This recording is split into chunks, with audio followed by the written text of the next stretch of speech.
बोले अन्न तो तेरा ही खाएंगे, देखेंगे जो होगा तो। और सामने तंबू बनाया महाराज, उस गड़िका ने दूर से अन्न दिया भोजन के लिए।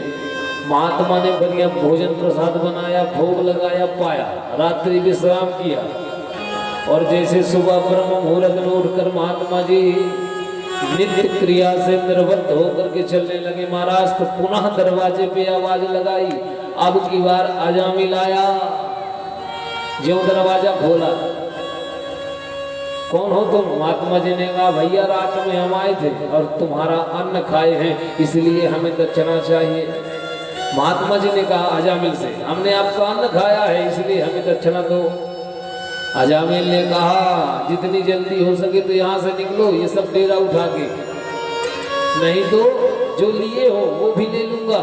अभी मेरे बारे में तुम्हें अच्छे से जानकारी नहीं है, इसलिए पहले मेरे बारे में पता करो कि मैं हूं कौन। महात्मा भी बड़े पहुंचे हुए थे, महात्मा भी बहुत पहुंचे हुए थे। महात्मा जी ने कहा उस गड़िका से, उस वेश्या से, क्या? बोले ठीक है दक्षिणा मत दो, परंतु हमें पता है कि तुम गर्भवती हो, गर्भ से हो, और तुम्हारे गर्भ से एक पुत्र होगा, बालक, और बस हम ये चाहते हैं कि उस बालक का नाम नारायण रख देना, उसका नाम नारायण रख देना, बस यही चाहते हैं, यही हमारी दक्षिणा होगी। ऐसा कह के महात्मा जी चले गए महाराज, ऐसा कह के महात्मा चले गए। और जब समय आया तो एक पुत्र ही हुआ, बालक ही हुआ, और गड़िका ने उसका नाम नारायण रख दिया, उसका नाम नारायण रख दिया। महाराज सबसे छोटा पुत्र है जिसका नाम नारायण है, उस अजामिल डाकू का, उस गड़िका का। तो सबसे ज्यादा प्रेम छोटे पुत्र से ही था, उस अजामिल का, ब्राह्मण का। जब अंतिम समय आया महाराज, जीवन पर्यंत पाप किया इसने, जीवन पर्यंत पाप, न जाने कितने घरों को लूटा, कितनों की हत्याएं किया, जीवन पर्यंत पाप करता रहा। जब अंतिम समय आया तो यमराज के दूत आए और इसके शरीर से प्राण निकालने लगे। महाराज अंतिम समय बड़ा कष्ट होता है जब प्राण निकलते हैं शरीर से। तो क्यों होता है कष्ट पता है? क्यों होता है? इसलिए होता है क्योंकि हमारे जो ये प्राण है ना, ये शरीर को छोड़ना ही नहीं चाहते, ये शरीर से जुदा ही नहीं होना चाहते, अलग ही नहीं होना चाहते। इतना ये शरीर में चिपक गया है ये प्राण हमारा, इस देह में ऐसी आसक्ति हो गई है हमारी, ये संसार के रिश्तों में ऐसे फंस गए हैं हम कि इनसे अलग होना ही नहीं चाहते, इन्हें ही अपना समझ बैठे हैं हम, इनसे अलग होना ही नहीं चाहते। ये संसार में ऐसा मन हमारा फंस गया। महाराज जब यमराज के दूत प्राण निकालने लगे, भड़बड़ाने लगा अजामिल, चिल्लाने लगा, झटपटाने लगा। महाराज उसने अपने सबसे बड़े, सबसे उसी छोटे पुत्र, प्रिय पुत्र को महाराज आज उसने पुकारा, हे बेटा नारायण मुझे बचाओ, हे नारायण मुझे बचाओ। बेटा का नाम था नारायण। प्राण निकाल रहे हैं यमराज के दूत शरीर से, और वो क्या कह रहा है? हे नारायण मुझे बचाओ, हे नारायण मुझे बचाओ। अपने बेटा को, नारायण नाम था, संत के कहने पर उसने नाम रखा था नारायण। हे नारायण मुझे बचाओ, हे नारायण मुझे बचाओ। महाराज उसके बेटा का तो पता नहीं कि वो कहाँ था, लेकिन ये आवाज वो वैकुंठ के द्वार से अंदर चली गई, वो नारायण तक ये आवाज चली गई। भगवान ने अपने पार्षदों से कहा देखो तो कौन है भाई, अंतिम समय हमें कौन पुकार रहा है? अरे जीवन पर्यंत माला लेके खसकाते रहो, परंतु मरते समय भगवान का नाम मुख में नहीं आता। और ये कौन है जो अंतिम समय मेरा नाम पुकार रहा है कि जन्म जन्म मैं मुनियतन कराही, अंतरा मैं मुख आवत नाही। जन्म जन्म मुनियतन कराही, अंतरा में मुख आवत नाही। जन्म जन्म मुनियतन कराही, अंतरा में मुख आवत नाही। विघ्न भास कराई अंतरा में मुखे आवत नाई। तो जन्म जन्म माला सरकाते रहो फिर भी अंत में भगवान का नाम नहीं आता। महाराज अंत सोमति सोगति, अंत में जो विवेक जो बुद्धि आपकी जहां होगी वही आपको प्राप्त होगा। जिसका चिंतन अंत में होगा वही मिलेगा। और ये अंतिम समय भगवान नारायण को पुकार रहा है। भगवान ने अपने पार्षदों को भेजा, जाओ तो भाई देखो तो अंतिम समय हमें कौन याद कर रहा है। महाराज भगवान के पार्षद आए और यमराज के दूत प्राण निकाल रहे थे उसके इस नाश बांधते से। तो भगवान के पार्षदों ने कहा सावधान ठहरो, इसे हम लेकर के जाएंगे। इसे हमारे प्रभु ने बुलाया है। यमराज के दूतों ने कहा नहीं, इन्हें हमारे सरकार ने बुलाया है। यमराज के दूतों ने कहा इसे हमारे सरकार यमराज ने बुलाया है। भगवान के पार्षदों ने कहा सुनो भाई, जो तुम्हारे सरकार हैं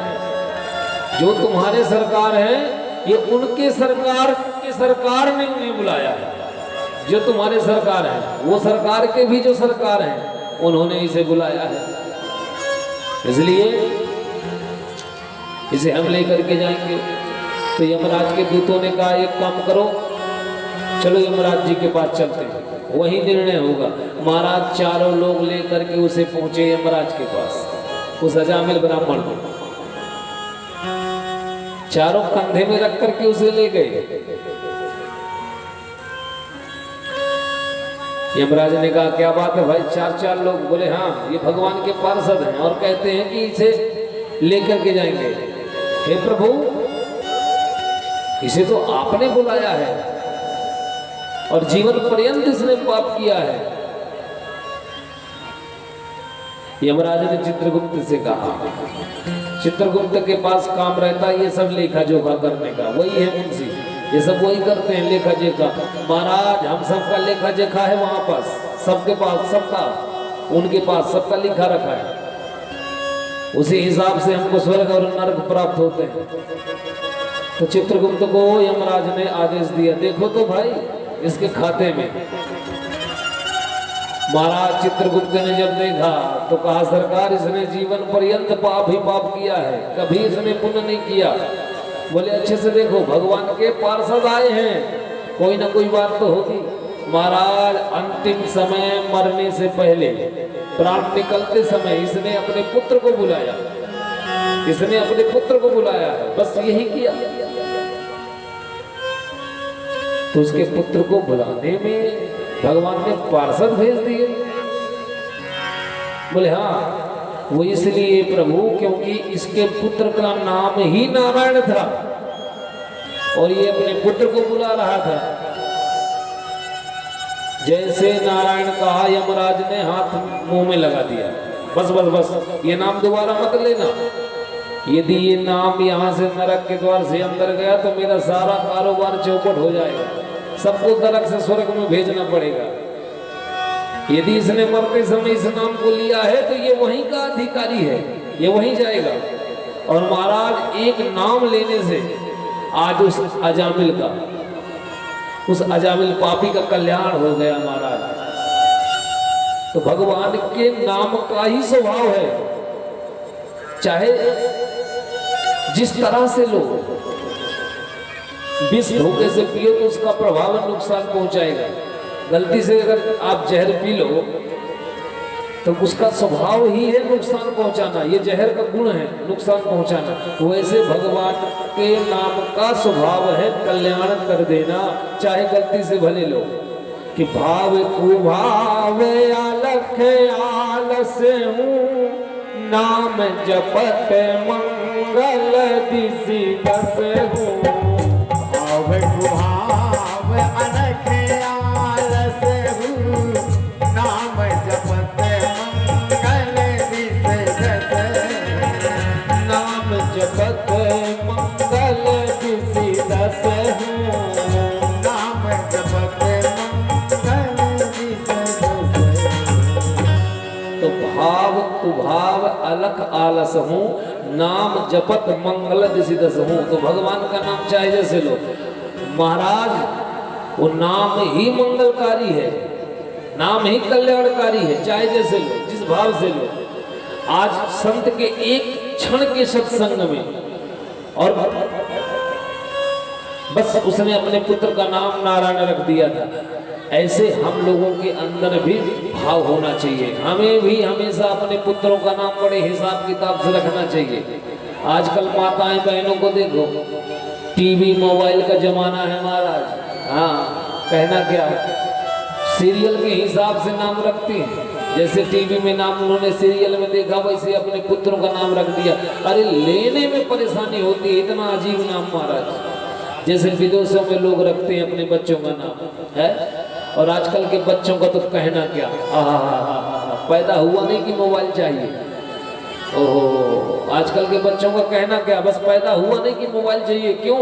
इसका कारण एक है, क्या, जब मम्मी के पेट में था ना, तो मम्मी 24 घंटा व्हाट्सएप में बिजी थी महाराज। जब वो बच्चा मम्मी के गर्भ में था तो मम्मी 24 घंटा व्हाट्सएप में मोबाइल में बिजी थी। तो इसको कहते हैं गर्भ संस्कार। ये क्या है? गर्भ के संस्कार, वो बच्चे में पड़ते हैं। इसलिए कहा जाता है कि जब माताएं गर्भवती होती हैं तब भगवान की कथा, गर्भ गीता, रामायण, भजन ये सुनना चाहिए, परंतु ये सब नहीं सुनती। उस समय 24 घंटे मोबाइल चलाती हैं। तो महाराज, जो बच्चा पैदा होगा तो मोबाइल न चलाएगा, रामायण गीता थोड़ी पढ़ेगा। बोल भक्तवत्सल भगवान की जय। इसलिए हमेशा अपने बच्चों का नाम बड़े हिसाब किताब से रखना चाहिए। पहले जमाने में लोग ऐसे नाम रखते थे, सीताराम, राधे श्याम, नारायण, ताकि नाम तो नाम है परंतु नाम लेने से कल्याण है। बोल भक्तवत्सल भगवान की जय।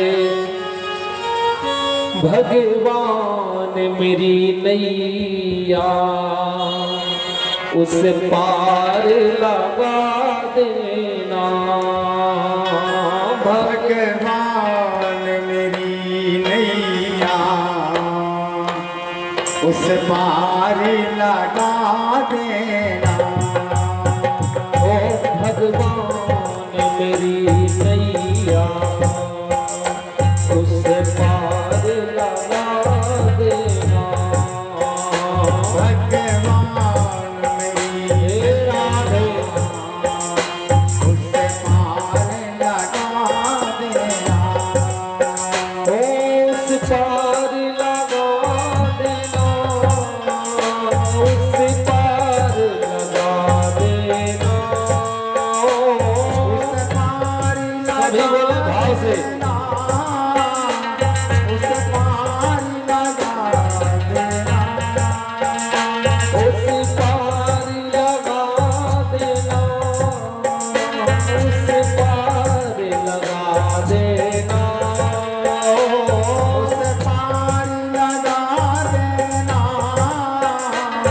उस पार लगा देना। अब तक तो निभाए हो, अब तक तो निभाए हो, आगे भी निभा देना।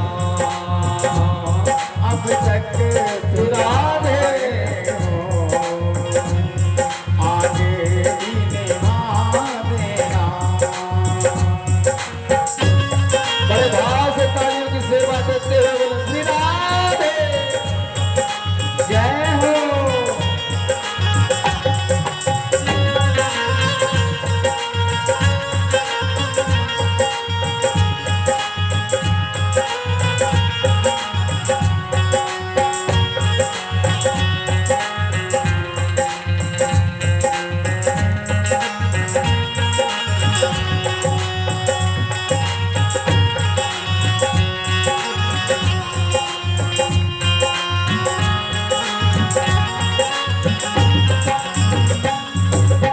देखिए,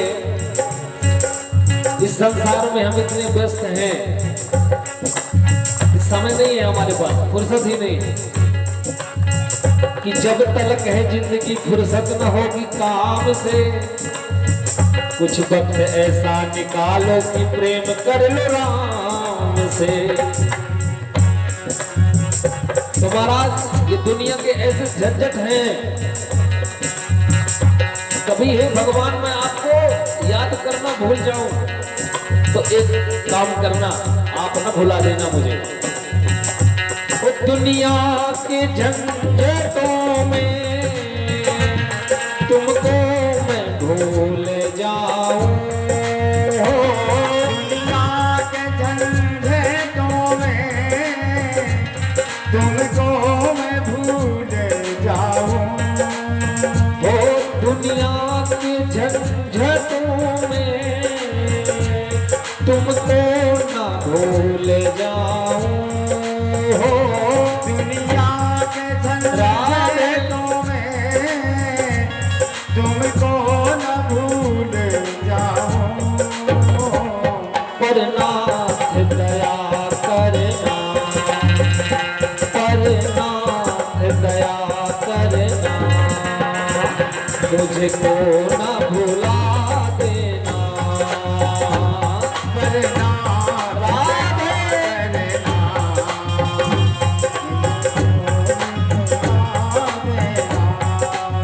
ओ भगवान मेरी नैया उसे पार लगा देना। सभी बड़े भाव से बोलिए, यही भगवान का नाम ही अंतिम सार है, साथ में कुछ नहीं जाना हमारे, यही भगवान का नाम ही हमारा कल्याण करेगा। श्री राधे।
देखिए ये माया हमें आकर के कैसे घेरती है, ये माया हमें कैसे घेरेगी।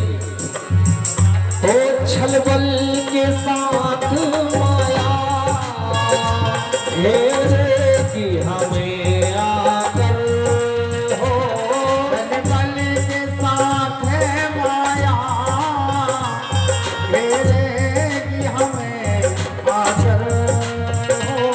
छलबल के साथ माया घेरेगी हमें आकर, छलबल के साथ है माया हे राम घेरेगी हमें आकर।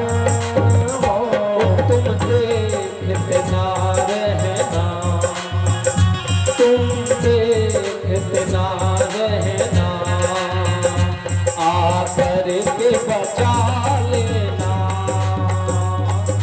देखना श्री राधे। आकर के बचा लेना।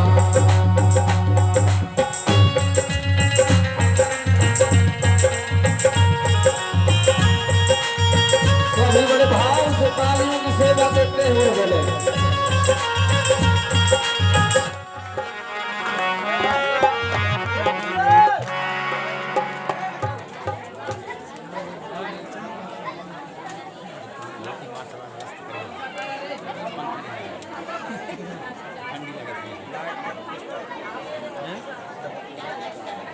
कमेटी वाले में भी लापरवाही है ना, चलन नहीं दे 2 घंटा में। 2 लीटर तेल में लगी थी घंटा में हैं? तो इतना बड़ा कार्यक्रम भी तो हो रहा है। लाइट इतना में बंद कर दी जाए।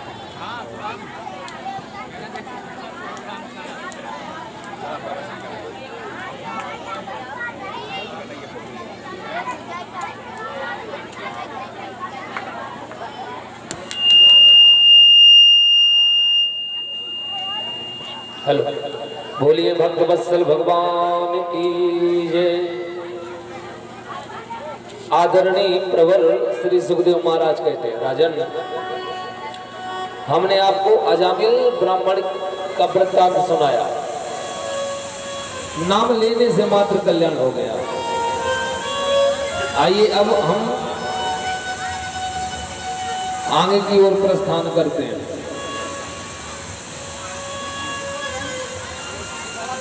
तो महाराज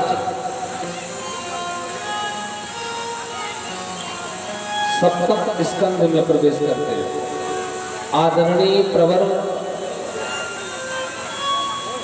श्री सुखदेव भगवान से राजा परीक्षित ने आज एक अद्भुत प्रश्न किया। ऐसा प्रश्न किया, बोले गुरुवर हमें ऐसा क्यों लगता है कि भगवान भी पक्षपाती हैं? ऐसा क्यों लगता है कि भगवान भी पक्षपात करते हैं? श्री सुखदेव भगवान ने कहा, राजा परीक्षित ये क्या बोल रहे हो? अरे भगवान तो समदृष्टा है, भगवान सबके लिए बराबर है। बोले तो यदि ऐसा है तो फिर ये बताइए कि भगवान हमेशा राक्षसों को ही क्यों मारते हैं, हमेशा राक्षसों का ही वध क्यों करते हैं, जबकि राक्षस भगवान की इतनी तपस्या भी करते हैं देवताओं से ज्यादा, इसके बाद भी भगवान राक्षसों को मारते हैं। आज तक कभी ऐसा सुना कि कोई राक्षस कुल में भगवान का भक्त पैदा हुआ हो? हाँ, आज तक ऐसा सुना आपने? महाराज श्री सुखदेव भगवान ने कहा, हे राजन आपने बड़ा सुंदर प्रश्न किया है। आज हम आपको एक ऐसे असुर पुत्र भक्त की कथा श्रवण कराने जा रहे हैं। तो सप्तम स्कंध में प्रवेश करें। ये वथा मां प्रवदन्ते तास्तथैव भजाम्यहम् तस्मात् केनोपि उपायेन मनः कृष्णे निवेशयेत्।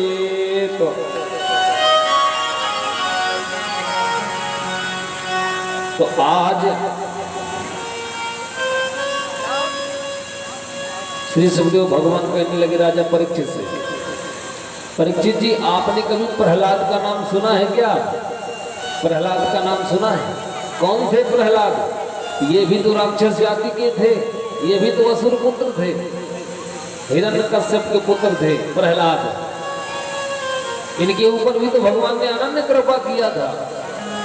परीक्षित जी ने कहा, गुरुवर कृपा करके मुझे इस कथा के विस्तार से सुनाइए, इस कथा को विस्तार से सुनाइए। तो महाराज सुखदेव भगवान कहते, राजन सुनो, जिस समय वराह अवतार में भगवान ने हिरण्याक्ष का वध किया, पृथ्वी का उद्धार करने के लिए भगवान ने हिरण्याक्ष का वध किया। उसी हिरण्याक्ष का भाई था हिरण्यकश्यप, और उसने जब ये जाना कि मेरे भाई हिरण्याक्ष को मारने वाला वो विष्णु है, वराह बन के उसने मारा है, तो महाराज भगवान से उसने द्रोहिता ले लिया, भगवान को अपना दुश्मन मान लिया और ब्रह्मा जी की तपस्या करने लगा। लाखों वर्ष तक तपस्या करने के बाद जब ब्रह्मासन हिलने लगा, ब्रह्मा जी को जाना पड़ा। ब्रह्मा जी ने कहा, मांग बेटा क्या चाहता है? तो दानव हिरण्यकश्यप ने कहा, ब्रह्मा जी मैं अमर होना चाहता हूँ, मैं अमर होना चाहता हूँ। ब्रह्मा जी ने कहा, भैया अमर तो हम नहीं है, तुझे कहाँ से कर दे? अमर तो हम नहीं है तो तुझे कहाँ से कर दे? हिरण्यकश्यप ने जब सुना, बोले आप विधाता हो, कहते हो कि अमर हम नहीं है? बोले हाँ, हमारी भी उम्र निर्धारित की गई है।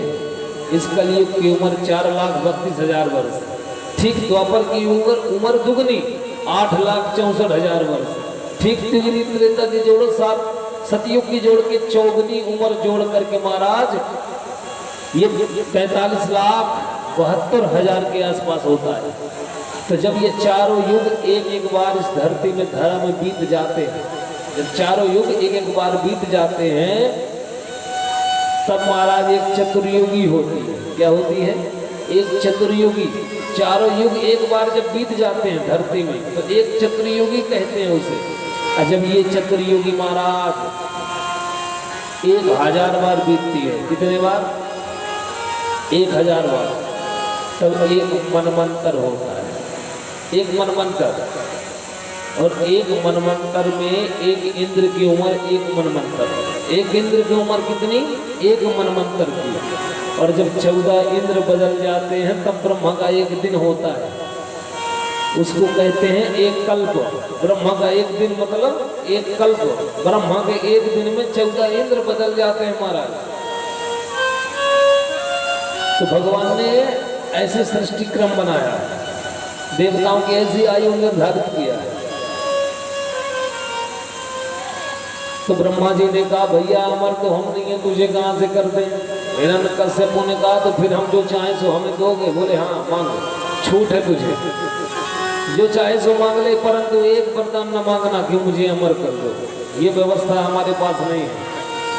तो महाराज वरदान मांगने लगा। अब तो वरदानों की झड़ी लग गई, वरदानों की झड़ी लग गई। ये वरदान मांगने वाले भी बहुत होशियार होते हैं। कलयुग में एक व्यक्ति ने ब्रह्मा जी की तपस्या किया, कलयुगी मनुष्य। 15 दिन में ब्रह्मा जी प्रसन्न हो गए। ब्रह्मा जी को लगा कि कलयुग का है, क्या मांगेगा? ज्यादा से ज्यादा बंगला कार मांगेगा। तो ब्रह्मा जी आए, बोल बेटा। बोले ब्रह्मा जी आप ही हो? ब्रह्मा जी ने कहा हाँ हम ही हैं, मांग क्या चाहता है? तो उस कलयुगी मनुष्य ने कहा ब्रह्मा जी मुझे पता था कि आप 30 दिन में आओगे, आप तो 15 दिन में आ गए हैं। बोले ऐसी बात क्यों करते हो? बोले हाँ मुझे एक नहीं 2 वरदान चाहिए। यदि 15 दिन और लगेगा तो मुझे मंजूर है, 30 दिन में आना, परंतु मुझे 2 वरदान ही देना होगा। बोले ठीक है मांग। ब्रह्मा जी को लगा कि कलयुगी है, छोटी सोच होगी, क्या मांगेगा? ज्यादा से ज्यादा धन बंगला मांगेगा। बोले मांग। उसने कहा मैं चाहता हूं कि मेरे यहाँ कार बंगला हो जाए, कार बंगला आ जाए। एक वरदान क्या आ जाए? कार बंगला। ब्रह्मा जी ने मुस्कुरा करके कहा हमें पता था यही मांगेगा। बोले और बोलो, बोले और बोलो। महाराज उसने कहा दूसरा वरदान मैं ये चाहता हूँ, दूसरा वरदान मैं चाहता हूँ कि जब चाहूँ तो 2 बुला के मांग लो, जब चाहूँ तो 2 बुला के मांग लो। ऐसा विचित्र वरदान उसने मांग लिया, ब्रह्मा को देना पड़ा, ब्रह्मा को देना पड़ा। एक दिन अपने बंगले में सो रहा था, रात में पानी गिरा, महाराज बंगले का कलर छूट गया। सोते सोते बिस्तर से ब्रह्मा जी को बुलाया, वचन दिया है। ब्रह्मा आए, बोल बेटा। बोले मैं चाहता हूं कि ये मेरे बंगले में कलर हो जाए। ब्रह्मा जी ने शक्ति से कलर कर दिया। बोले एक वरदान और मांग ले, मुझे फुर्सत कर। बोले एक वरदान मुझे ये दे दो कि जब चाहूं तो फिर बुला के 2 वरदान मांग लूं। ब्रह्मा जी फंस गए उस कलयुगी के चक्कर में महाराज। ब्रह्मा जी ने सरस्वती जी को बुलाया, आदेश दिया जाओ जाकर के उसके कंठ में विराजमान हो जाओ और उससे ये कह दो कि वो कुछ न मांगे हमसे। परेशान हो गए, हम तंग हो गए 15 दिन की तपस्या में।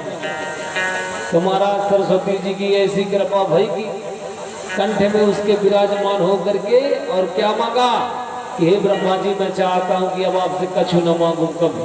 ऐसा वरदान मांग लिया। तो बोल भक्त वत्सल भगवान की।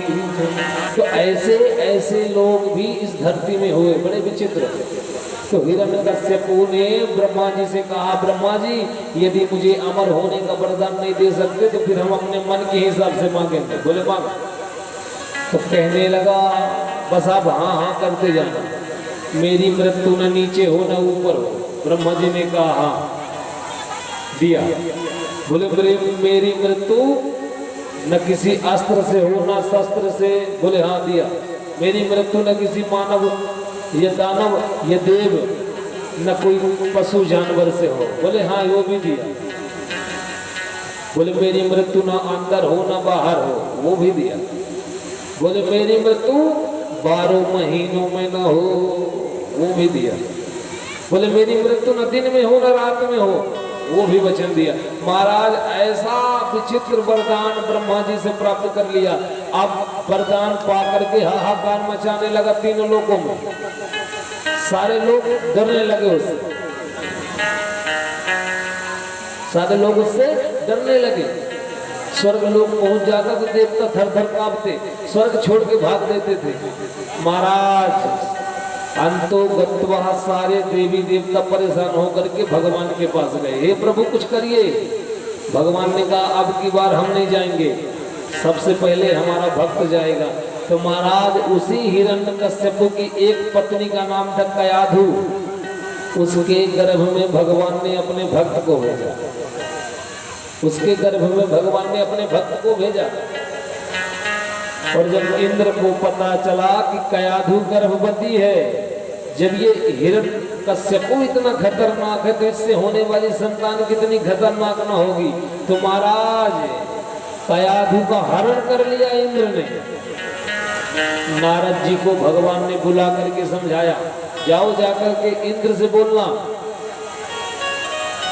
कि कयाधु आज से संतों के साथ आश्रम में रहेंगी और तुम उसके गर्भ में पल रहे शिशु को ऐसा ज्ञान दो नारद जी कि उसे जन्म लेकर के पढ़ना न पड़े, पैदा ही पढ़ा पढ़ाया हो वो बच्चा। महाराज नारद गए और इंद्र से कयाधु को मुक्त कराया और आश्रम में कयाधु को उपदेश देने लगे। गर्भ में पल रहे शिशु को नारद जी ने उपदेश दिया और उस उपदेश फल स्वरूप बहुत ही सुंदर भगवत भक्त संतान पैदा भई, जिनका नाम प्रहलाद हुआ। बोल भक्त वत्सल भगवान की जय। जब हिरण्यकश्यप को पता चला कि हमसे पुत्र हुआ है, हमारे कयाधु से पुत्र हुआ है, महाराज बड़ा प्रसन्न हुआ। और जब प्रहलाद जी थोड़ी बड़े भय तो खुद का स्कूल था, खुद का विद्यालय था, दानो हिरण्यकश्यप विश्वविद्यालय। महाराज उस विद्यालय में उसने प्रहलाद जी का नाम दर्ज करवाया और विद्या देने वाले गुरु थे संड आमर्क। ये गुरु शुक्राचार्य के पुत्र थे संड आमर्क। दोनों विद्या अध्ययन कराते थे। प्रहलाद जी पढ़ने लगे, परंतु महाराज जो पैदा ही पढ़ा पढ़ाया हो उसे पढ़ने की क्या आवश्यकता है? वो क्या पढ़ेगा? ऐसे थे प्रहलाद। अद्भुत विद्वान प्रहलाद जी थे जन्म से। महाराज एक दिन हिरण्यकश्यप को लगा कि मैं अपने पुत्र से